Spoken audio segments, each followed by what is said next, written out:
trop de souffrance, pas assez d'espérance, telle est la situation de la France. Dans des circonstances bien différentes, à cette même tribune, il y a 60 ans, un homme nous a montré la voie. Le mot d'ordre de Pierre Mendès France, dire la vérité. Je dirai donc la vérité aux Français. Je la leur dois. Bonsoir à tous et bienvenue sur Public Sénat, édition spéciale consacrée à la déclaration de politique générale de Manuel Valls, le Premier ministre. Vous l'avez entendu, vient d'obtenir la confiance des députés par un vote de 306 voix pour, contre 239 voix. On revient sur les grandes annonces de ce discours et sur le style Valls qui promet vérité et efficacité à une France qui doute dans ce journal.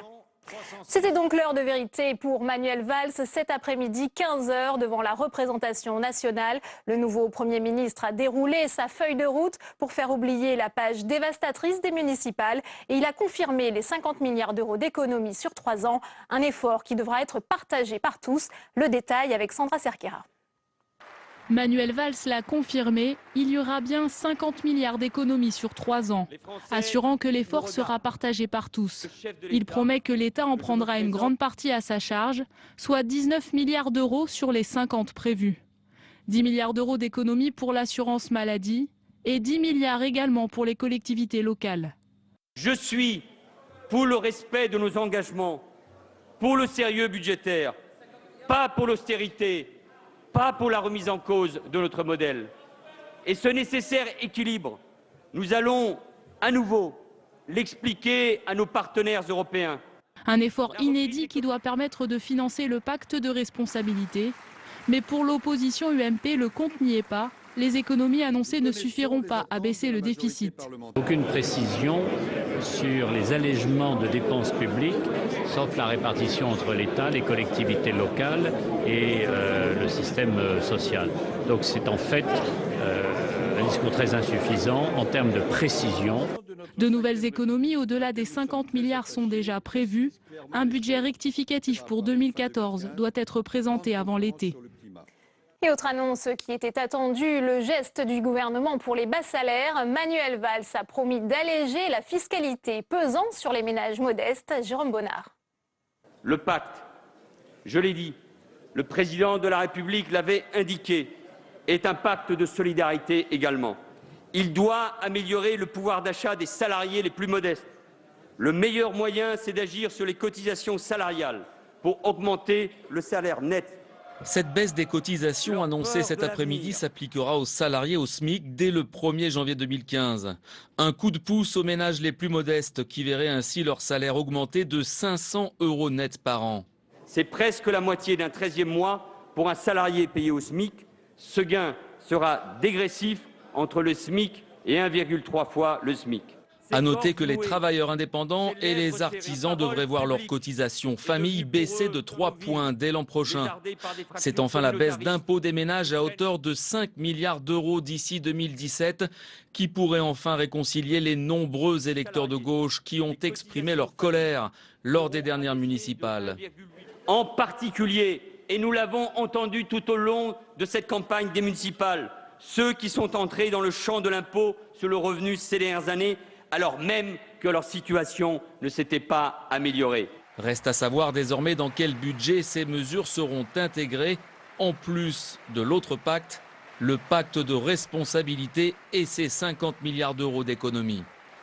Et pour décrypter la déclaration de politique générale de Manuel Valls, notre invité ce soir, Jérôme Sainte-Marie, bonsoir. Bonsoir. Vous êtes président de Polling Vox. Alors 47 minutes pour convaincre, au bout on l'a vu, standing ovation des députés et la confiance obtenue assez facilement, 306 voix pour contre 239. Est-ce que c'est un grand oral réussi pour Manuel Valls? Oui, très certainement. Sur la forme, c'est absolument impeccable.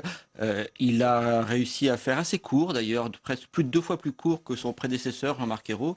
Ça avait été reproché, ça, Jean-Marc Ayrault, trop long, pas assez politique avec Didier Vizet à l'époque. Il a fait très sérieux sans être ennuyeux, très sérieux, il a besoin de le faire, il fait encore très jeune, il est assez nouveau finalement à cette hauteur de fonction. Et par ailleurs, il n'a rien, sans rien concédé sur le fond, sur le pacte de responsabilité, il n'a rien dit, si j'ose dire, de provocateur par rapport au groupe socialiste, même à la gauche de ce groupe socialiste. Il n'a rien fait qui puisse empêcher les députés socialistes d'apporter leur suffrage, ce qu'ils ont fait, comme on l'a vu. Alors selon vous, est-ce que ce discours porte la marque, le style de Manuel Valls, ou au fond il ne fait bien que dérouler, relayer la parole de François Hollande? Non, je pense qu'il y a vraiment un style Manuel Valls. C'est pas le style le plus attrayant du monde. Hein. C'est quelque chose d'extrêmement contrôlé. C'est un discours remarquablement bien construit. L'introduction, l'exorde est très réussi. Renvoie à l'état réel du pays. Il n'a rien scellé. Un discours de vérité. Hein. Il a été construit sur un descriptif très réel de la situation de la France. Ça, c'était important. Voilà, c'est-à-dire qu'il a été extrêmement clair sur et sans concession sur l'état de défiance, de démoralisation du pays. Pour que justement les gens acquiescent à ce portrait et ensuite considèrent comme naturelles les solutions qu'il entend y apporter. Or, autant effectivement la photographie du pays ne prête pas réellement à discussion, autant il y a forcément un débat, il y a toutes sortes d'options possibles. Là, justement, ça permet d'introduire comme inévitable ce qui suit. Et puis, par ailleurs, la péroraison du discours, c'est-à-dire l'évocation de la France à travers son cas personnel, était aussi d'une articulation remarquable, à la fois de l'intime et puis de l'exaltation du national. Ça ne fait jamais de mal.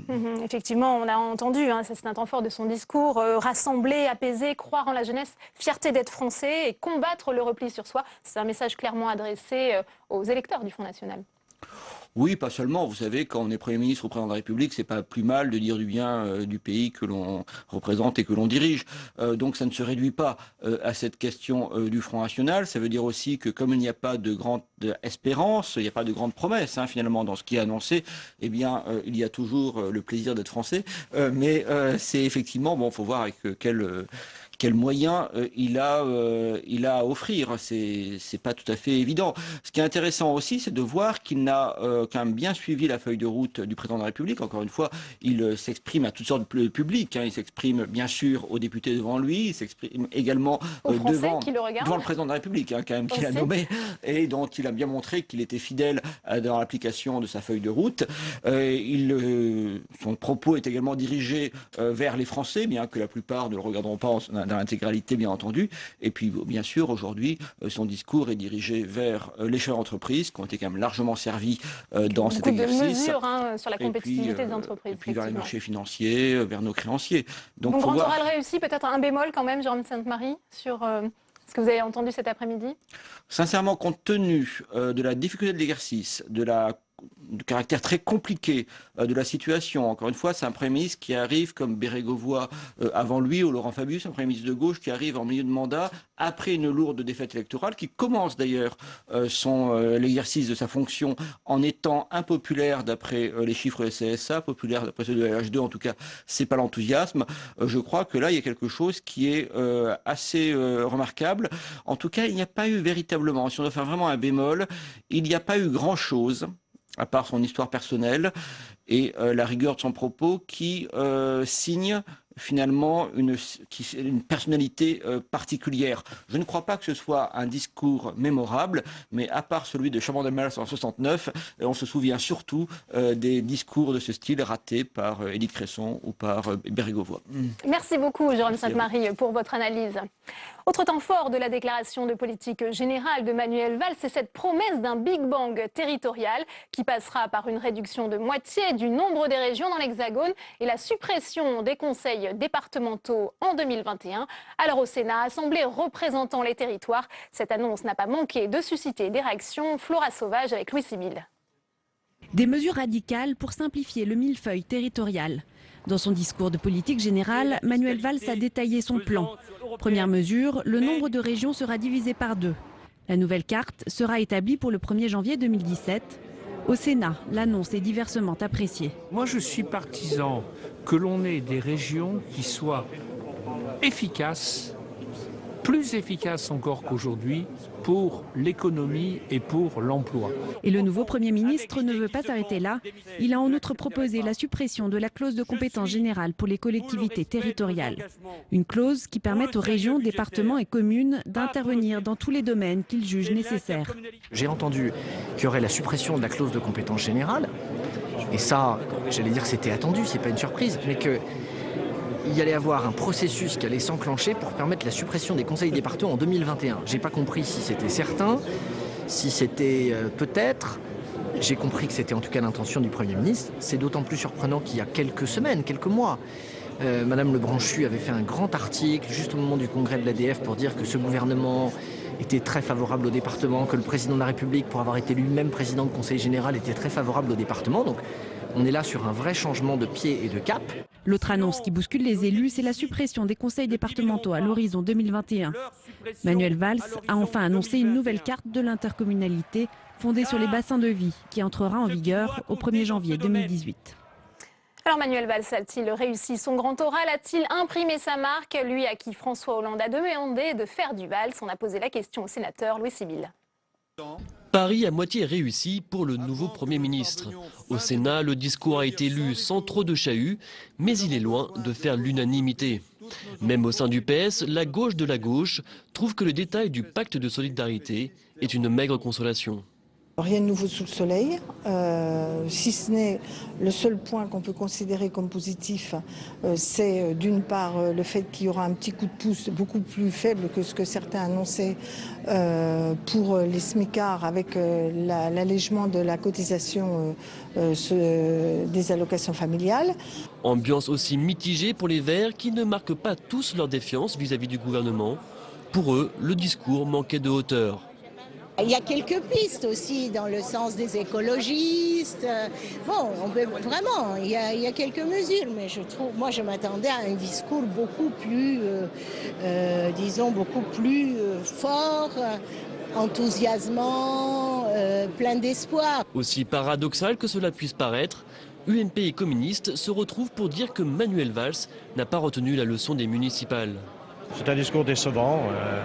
Il n'est pas à la hauteur de la situation. Les Français ont sanctionné lourdement le pouvoir aux élections municipales en demandant une politique active contre le chômage. Et là, au fond, on ne voit rien de nouveau par rapport à ce que M. Ayrault avait annoncé. Il ne répond pas au signal qui a été lancé par les électrices et les électeurs au moment des municipales, et particulièrement aussi les abstentionnistes. Et donc je suis surprise de cette non-attention à ce qui s'est passé il y a à peu près une semaine dans notre pays.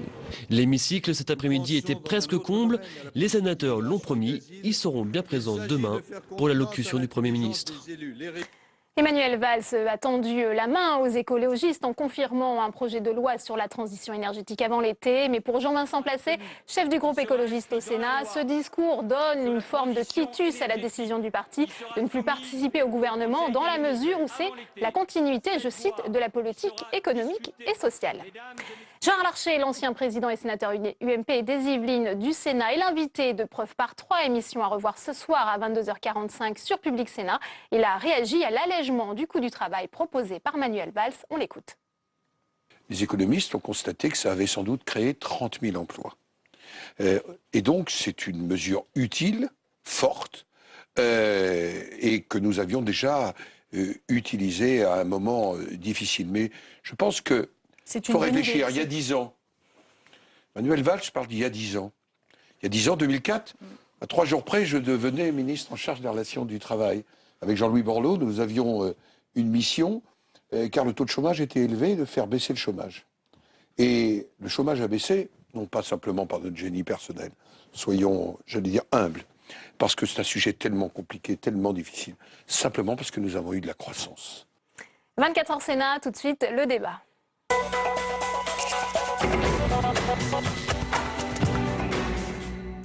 Et on ouvre suivre le débat de ce 24 heures Sénat, vous l'aurez compris, consacré à la déclaration de politique générale de Manuel Valls avec nos invités ce soir. Jean-Claude Carle, bonsoir. Vous êtes sénateur UMP de la Haute-Savoie. Merci d'être avec nous. Avec nous également sur ce plateau, Ronan Dantec, sénateur Europe Écologie Les Verts de la Loire-Atlantique. Et François Marc, vous êtes sénateur socialiste du Finistère et rapporteur général de la Commission des Finances ici au Sénat. Merci d'être avec nous.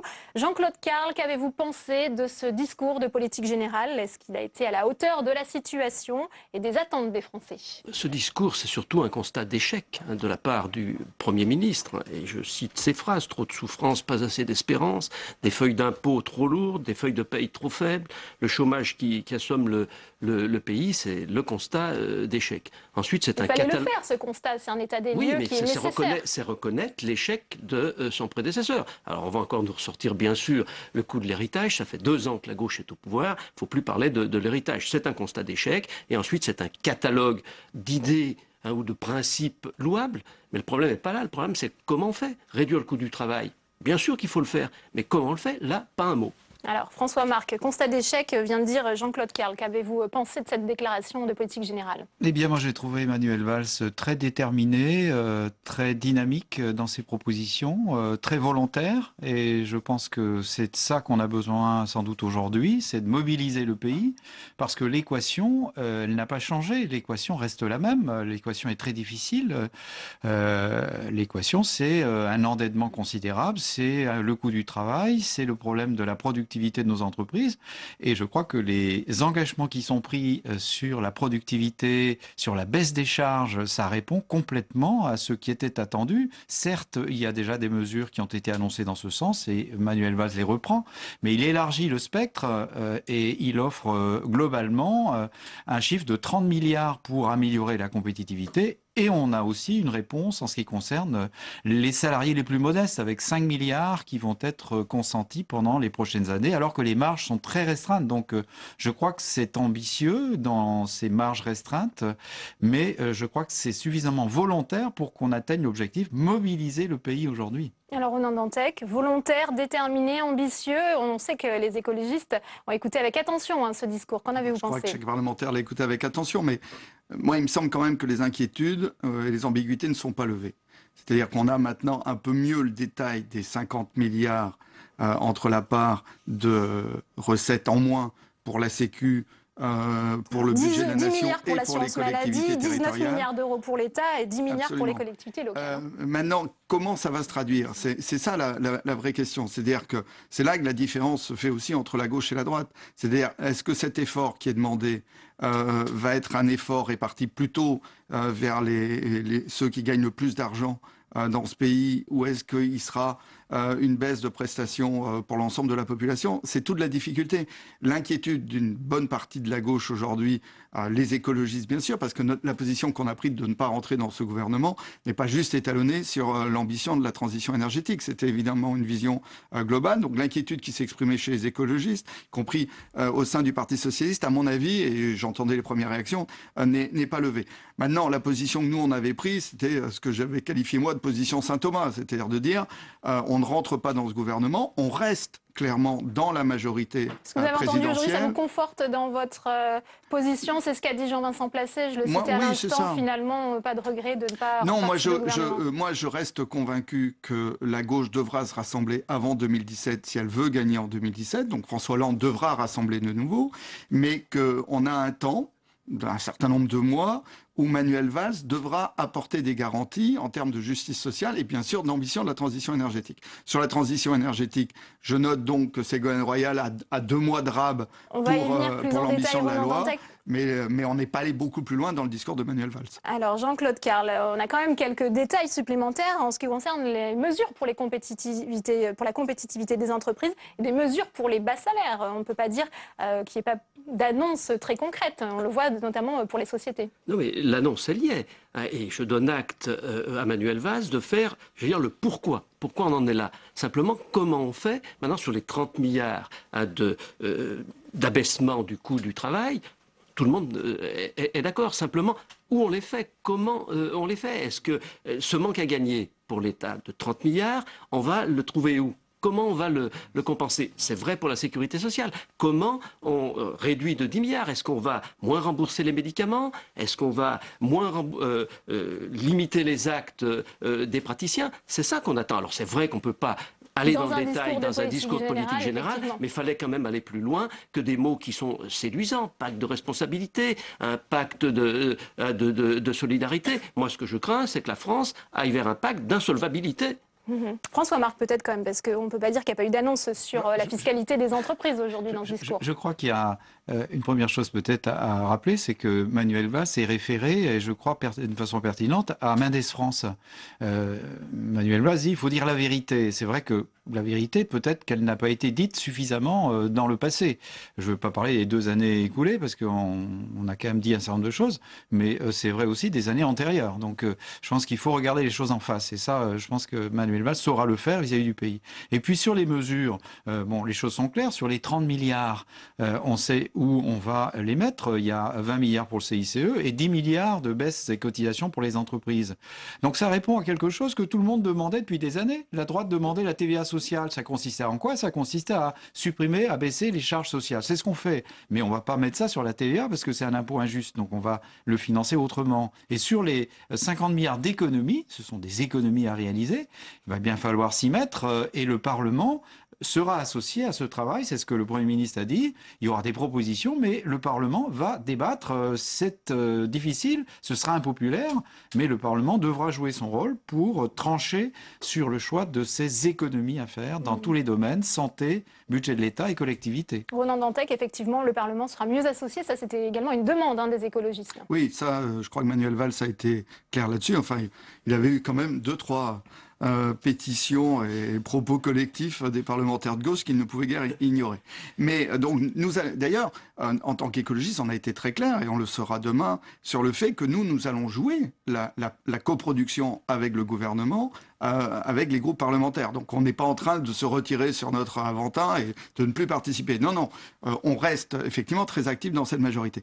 Moi, je retiens néanmoins, peut-être que dans les propositions les plus ambitieuses, et où Manuel Valls se rapproche le plus du projet des écologistes, c'est finalement sur une réforme des collectivités territoriales très ambitieuse. C'est-à-dire qu'on est aussi là pour acter les points sur lesquels il y a eu ambition. Et sur ce point, le renforcement clair de ce couple région-intercommunalité, et notamment de l'intercommunalité, on s'est beaucoup focalisé sur les régions, mais revoir la carte des intercommunalités me semble moi un point essentiel. Là, effectivement, on passe un cap, et ça nous semble intéressant. Alors, Jean-Claude Carle, puisqu'on va l'expliquer pour les téléspectateurs, demain, Manuel Valls viendra au Sénat et il va donc certainement réexpliquer ce qu'il a expliqué aujourd'hui à l'Assemblée. Et c'est donc ce Big Bang territorial qui va certainement intéresser les sénateurs en tant que représentants des collectivités territoriales. Quelle est votre réaction à ces annonces? Alors, suppression de moitié du nombre de régions, suppression des départements, nouvelle carte de l'intercommunalité, ça va susciter l'hostilité des élus? Vous savez, je crois que le Big Bang risque rapidement de faire pchit. On l'a bien vu par le passé, le problème de la réforme des collectivités territoriales. Si on l'aborde par le problème des structures, c'est très difficile parce que, pardonnez-moi, de prendre un raccourci, personne ne veut se faire un harakiri. C'est clair. Alors comment il faut faire? Je pense que c'est la méthode qu'il faut changer. Il faut le faire peut-être par le contrat. C'est vrai qu'il propose des contrats de convergence. C'est pas simple, c'est clair. Il a quand même rendu hommage, Manuel Valls, dans son discours, au travail de 2 sénateurs, Jean-Pierre Raffarin et Yves Trappinger, qui ont travaillé sur cette question. Oui, donc oui. Ça peut peut-être faire émerger un consensus. C'est une bonne base de travail. Maintenant, là aussi, il faudra voir diminuer le nombre de régions. Moi, j'y suis tout à fait favorable. Nous avons trop de régions et des régions qui n'ont pas la taille européenne. Car aujourd'hui, le problème, il n'est pas la compétitivité ou la compétition entre le Limousin et l'Auvergne, il est entre Rhône-Alpes et le Bade-Württemberg, qui ont à peu près des tailles comparables, mais qui ont des budgets totalement différents. Il y a le budget entre Rhône-Alpes et le Bade-Württemberg qui va de 1 à 50, avec des compétences différentes, mais le vrai problème, il est là. Et on voit bien qu'aujourd'hui, notre pays, ce qui freine notre pays, c'est le sens de notre démocratie, qui est une démocratie descendante, alors que la plupart des pays européens ont une démocratie ascendante. Et la grande réforme, elle est là, c'est une réforme de structure. Alors, ce millefeuille Il faut certes l'alléger, mais là aussi on est en pleine contradiction, puisque nous avions dans notre réforme limité la compétence générale aux communes. Ça a été supprimé par la nouvelle loi et aujourd'hui on reparle de tout ça. Donc là aussi il n'y a pas beaucoup de cohérence. François Marc, ça va faire pchit, cette volonté de faire un Big Bang territorial, vous pensez? Non, je crois que ça répond à ce que le pays attend. Je crois qu'aujourd'hui, tous les Français se disent il faut du service public de qualité, en proximité et au moindre coût. Et par rapport à ça, la simplification du paysage administratif local est une nécessité. Des régions puissantes, c'est ce qui est proposé. Des intercommunalités qui, au plus près, dans un esprit de décentralisation, vont assumer le service de proximité pour les gens dans de bonnes conditions. C'est aussi ce qui était espéré et attendu. Donc je crois qu'il y a de bonnes idées. Pour les départements, ça va être difficile. Il l'a dit lui-même, il s'annonce à un débat compliqué. On voit que l'ADF, donc qui est l'Association des départements de France, dénonce ce soir une méthode brutale. Il y aura des débats, Ce qui compte dans l'esprit des Français, c'est que le service public soit rendu dans de bonnes conditions. Et donc, ce que font aujourd'hui les départements, il va falloir réfléchir pour examiner de quelle façon ça peut être rendu d'une façon aussi satisfaisante, mais dans un paysage simplifié. Donc, je crois que c'est la question. Et on va avoir à nouveau, effectivement, chers collègues, à débattre de ce sujet qui n'est pas un sujet simple. Et donc, on aura sûrement à trouver un terrain d'entente entre nous pour aller dans la bonne direction. Ronan Dantec, sur les conseils départementaux. Ça a été quand même très difficile, la première loi Lebranchu au Sénat. Et là, on a eu quand même une droite conservatrice, qui n'a pas voulu bouger, sauf dans quelques territoires. Et donc, moi, je crois que Valls a pris la mesure des conservatismes qui se sont exprimés là. Et effectivement, peut-être pas qu'à droite. Là, je crois que il y en avait aussi à gauche. Et donc, il met un vrai coup de pied dans la fourmilière. Moi, ça, je crois que c'est une bonne chose parce qu'il y a là, effectivement, du gaspillage d'argent public. Il manque quand même quelques points. Moi, je retiens quand même l'idée que l'intercommunalité, c'est un bassin de vie. C'est-à-dire, c'est soit le pays, soit l'agglomération. Donc, il faudra vraiment redessiner. Et on va un petit peu, moi, je trouve, c'est presque aussi un hommage à Dominique Voynet, qui a bien longtemps avait mis les pays sur la table. On était revenu en arrière, et je trouve que là, on y revient à travers le discours de Manuel Valls. Il manque quand même un point, et je crois que dans la méthode à venir, ça sera central. C'est la question démocratique. Si on renforce l'intercommunalité, le suffrage direct est obligatoire. D'une certaine manière, il remplacera le suffrage direct et le débat sur un territorial qui était celui du Conseil général. Je pense que la logique serait celle-là. Et puis, il va falloir se poser la question de la bonne carte régionale. Alors, avec François Marc, on est tout à fait d'accord l'un comme l'autre de considérer que Nantes est en Bretagne et qu'il faut arrêter d'avoir Nantes, Rennes et Brest dans des régions différentes. Mais comment fait-on? Est-ce que c'est des fusions, effectivement, un peu technocratiques, comme le premier découpage régional des années 50, ça passera par la loi. ou est-ce qu'on laisse à l'échelle des départements les débats se mener? Il faut bouger, sans conservatisme, mais je crains quand même une méthode trop technocratique. Je crois qu'on doit rentrer dans un moment de débat de démocratie locale renforcé, sinon on aura du mal à le faire. Mais il ne faut pas non plus que ce débat local bloque la réforme, et ça c'est la responsabilité du Premier ministre. Jean-Claude Carle, sur cette nouvelle carte de l'intercommunalité et la clarification des compétences avec la suppression de la clause de compétence générale pour éviter les doublons, vous suivrez Manuel Valls dans cette voie? Écoutez, on l'avait mis en place. Cette suppression de la compétence générale, la réservant uniquement aux communes. Donc c'est une bonne chose, mais là encore, il y aura un débat, je crois qu'il est nécessaire. Tout le monde reconnaît, là encore, que le millefeuille, c'est source de gabegie, c'est pas source d'efficacité, qu'il faut, améliorer les choses. Mais la méthode sera extrêmement importante. On voit bien, si on laisse faire, si on le fait de façon volontaire, on a vu ce que ça donnait pour les communes, ça donne pas beaucoup de résultats. Et si on l'impose, ça pose des problèmes. L'Alsace a été là aussi un bel exemple. Tout le monde pensait que c'était acquis, que les deux départements fusionneraient.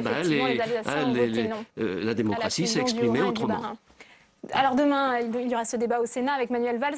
Vous ne voterez pas la confiance, c'est que les députés qui la votent. Mais si vous aviez dû, Jean-Claude Carle, voter aujourd'hui la confiance à Manuel Valls, que vous lui aurez accordé? Non, je ne l'aurais pas accordé pour les raisons que j'ai expliquées. Il y a des idées, des mots séduisants, mais derrière, on reste sur la fin de comment on fait. Et vous, Ronan Dantec? Moi j'ai tendance à penser que ce débat il est un peu derrière nous. On a répondu en ne rentrant pas au gouvernement.